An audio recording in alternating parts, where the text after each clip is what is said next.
কাজ করে আসতেছি চোখ এনে সেট করো set set butter set set down set ও মনে বুঝছি কিছু একটা হবে এখন পানির ভিতরে যে বসলা হুম ও যে বাটার এসে এখন শুয়ে পড়ছে এখন ও কেটে দিব একে কেটে দিতে মনে হয় না বেশি ঝামেলা করবে তার মা এটা আরোটা ভয়ঙ্কর দেখাচ্ছে রে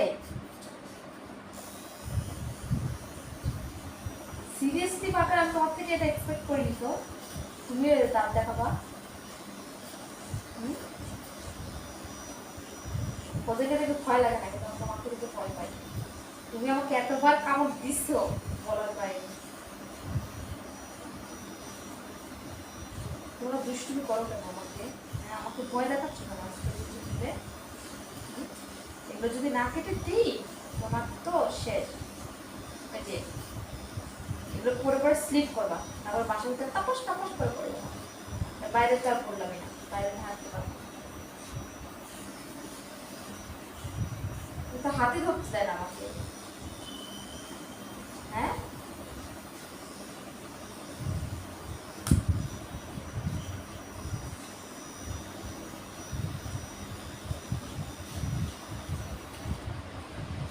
মুখটা খাই না দেখো এক একজনের মুখটা দেখতে খাই মানে আমারে ভয় দেখায়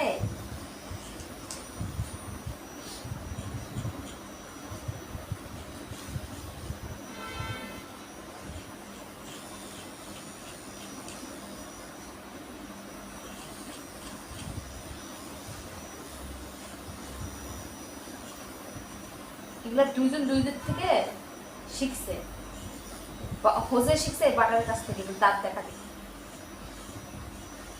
কিছু হলে দাঁত দেখা দেয় মনে হয় আমি ভয়ে শীতকাল লাগছি কি একটা আজব হ্যাঁ ছোটবেলা থেকে মানুষ করতেছি তোমাদেরকে হ্যাঁ বড় বোন আমি আর কি মনে করছো আমি তোমাদের থেকে ভয় পাবো হ্যাঁ কিন্তু আমি একে দেখে বেশি একটু ভয় পাই ভাই এটা সত্যি কথা ওদেরকে দেখে অত পাই না আমার ইয়ে করে গেল বাটার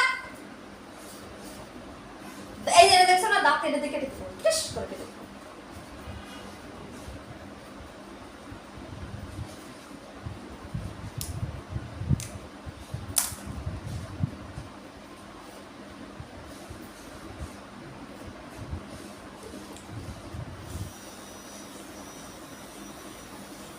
আর পুলিশে বুকে কোন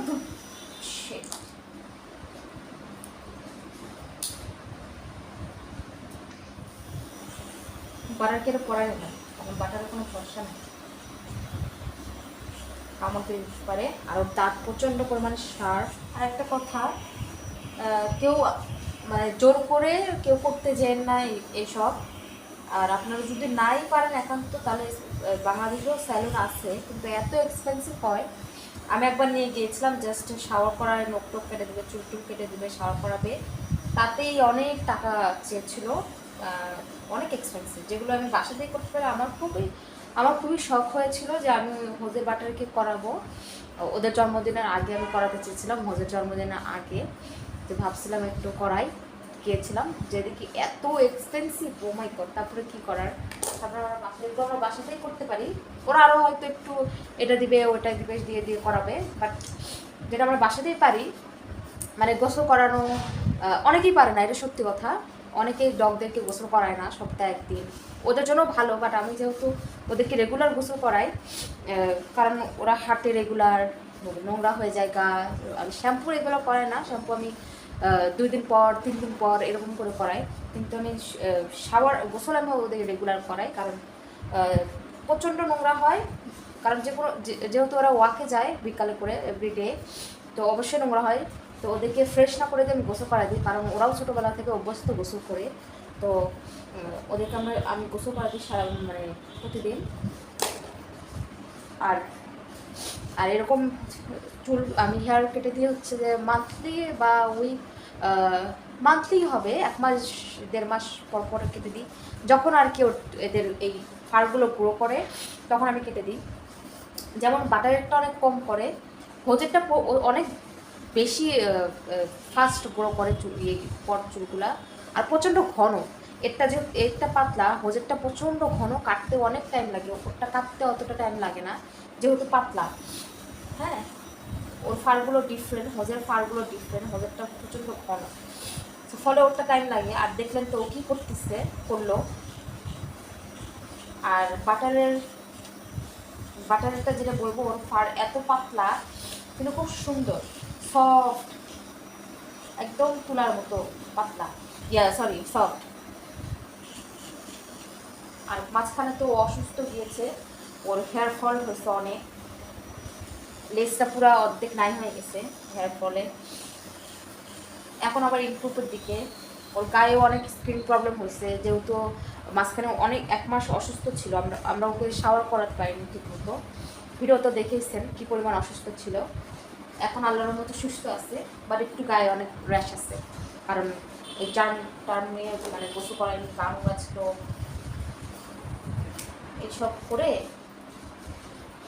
চুল সব পড়ে গেছে। এখন আলহামদুলিল্লাহ ঠিক হয়ে যাবে, এখন অনেকটা বেটার।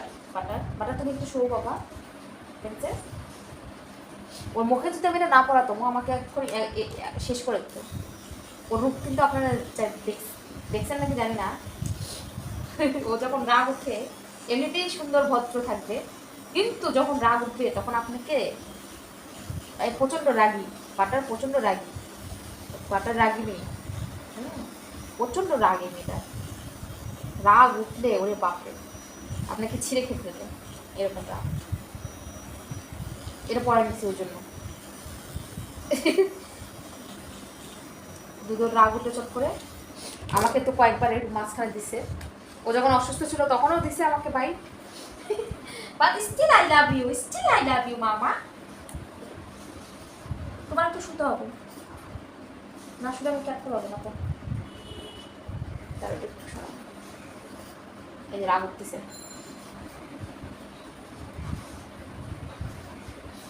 রাগ উঠে লাভ নাই, আমার কাজ রাগ উঠে লাভ নাই বাটার, রাগ উঠে কাজ নাই। তোমাকে আমি মাছ পরে নিচ্ছি, আপু ভয় পাবো না। তোমাদের মনে লাঞ্চ টাইম হয়ে গেছে, এটা করে আমি লাঞ্চ দেবো, ঠিক আছে? আজকে একটু লেট হয়ে গেছে। বাবারে বাবা, বাবারে বাবা, বাটার প্লিজ প্লিজ।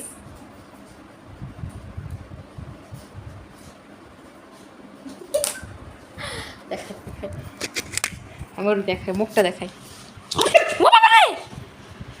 দেখো নখগুলো কেমনে ধরছে, ওর ভিতর দিয়ে রাগ উঠতেছে। এই যে তার লোম টোম কেটে দিছি, সাথে নখও কেটে দিছি। দেখো ঘরের অবস্থা, এখন সারা রুম এখন ইয়ে হয়ে গেছে, এখন এটা পরিষ্কার করতে হবে। আর এই যে বাচ্চাটার এখানে প্রবলেমটা হয়েছিল, এই যে মনে আছে তো আপনাদের সবার, এখানে আর এখানে এখনও দাগটা আছে, চুলটা অনেকটা গজায় গেছে। এখন এই যে ওর শেষ, এখন ওর মাছটা খুলে দিব। বাটার এদিকে আসো, মাছটা খুলে দিই। এটা ইয়েই ফ্রি। চলো এখন আমরা লাঞ্চ দেবো, দেরি হয়ে গেছে আজকে। এই জায়গাটা পরিষ্কার করে নিয়ে আমি তোমাকে লাঞ্চ দেবো। ওকে ওকে ওকে। আচ্ছা, আমার মতো কে কে বাসায় এরকম বড় ব্রিডকে গ্রুমিং করান অবশ্যই কমেন্ট করে জানাবেন। আর আপনাদের পেট কীরকম রিয়াকশান দেয় সেটাও অবশ্যই আমাকে কমেন্ট করে জানাবেন। আমার পেট তো কীভাবে রিয়াকশান দিল সেটা দেখতেই পেলেন। টাটা, বাই বাই বলে দাও সবাইকে, বাই বাই বলো, বাই বাই। যে ইয়ে করে দিছি না, তারা দুজন এই রুমে এসে এখন ঘুমাচ্ছে। এই যে ওই রুমে আর যাবেই না আজকে, আজকে আর ওই রুমে যাবে না, ওই রুম থেকে পালায়ে দুজন এখন এখানে ঘুমাচ্ছে।